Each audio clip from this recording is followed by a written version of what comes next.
right now. Eyewitness Sports. Good evening, I'm Brennan Miller with Eyewitness Sports.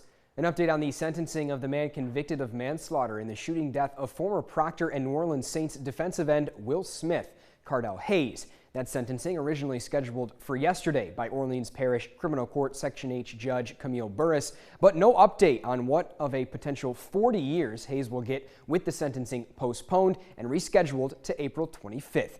Hayes was convicted by a jury and sentenced of manslaughter in the death of Smith shortly after the incident occurred, but had his conviction thrown out after a 2020 Supreme Court ruling that reaffirmed a decision to get rid of non-unanimous convictions in the state of Louisiana.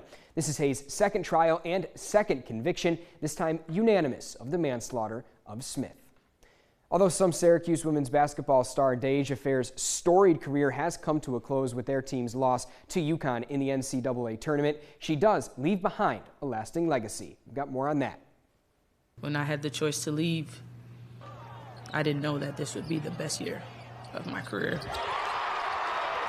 To be the third leading scorer all time in the NCAA women's basketball, that is crazy, and I just want to hear it more. Like, she's a phenomenal player, and I've learned so much, and I couldn't be more grateful for her for that. Fair from the corner, got it! The growth that she had this year as a player, as a leader, as a person, it's amazing to see, and it will never stop amazing me. As Fair hits the step back, baby. Oh, she's so fun to watch. I mean, not many people get to say they played with a player like Deja. Sometimes I catch myself, I'm just watching her like, damn, do your thing. And then I'm like, crap, I'm playing basketball here. So she's going to do incredible things. I have no doubt about that. Yeah, she's definitely left a legacy on Syracuse basketball, and I don't think anyone's ever going to top that. 3 on the shot clock from way downtown. Knocks it down. Deja Fair gives Syracuse the lead. D is Deja Fair. You hear her name, you know it, and she did the work. She did it. She's, we're all proud of what she's done. She's proud of herself, and we're just excited and ready to see what she continues to do in her future. Hop step layup, gets it to go. I can protect her, and now she's getting ready to go out there as this little young lady who people don't really notice. They don't give her a fair chance, and I know she's ready, but it won't be easy for either one of us.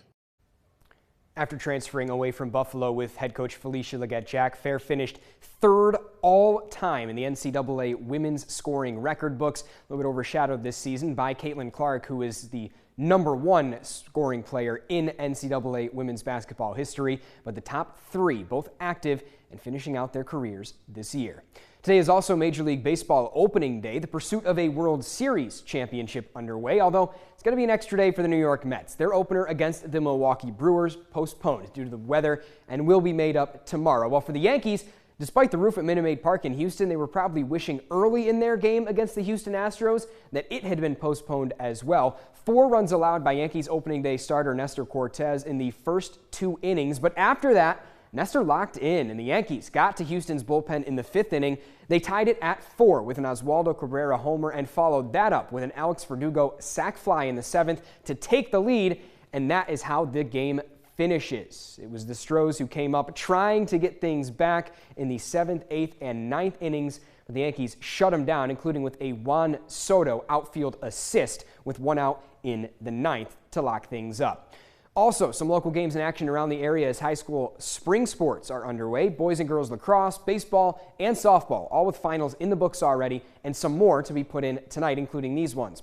There weren't a lot of games at home, but there were 2 girls lacrosse contests that were being hosted by local sides. Tri-Valley League schools Whitesboro and VVS welcoming Syracuse area squads Central Square and Cazenovia. VVS had won their first game of the year, taking down Mexico 14-4. Star attacker Carmela Garcia scoring 7 times in that game. She could have won it on her own.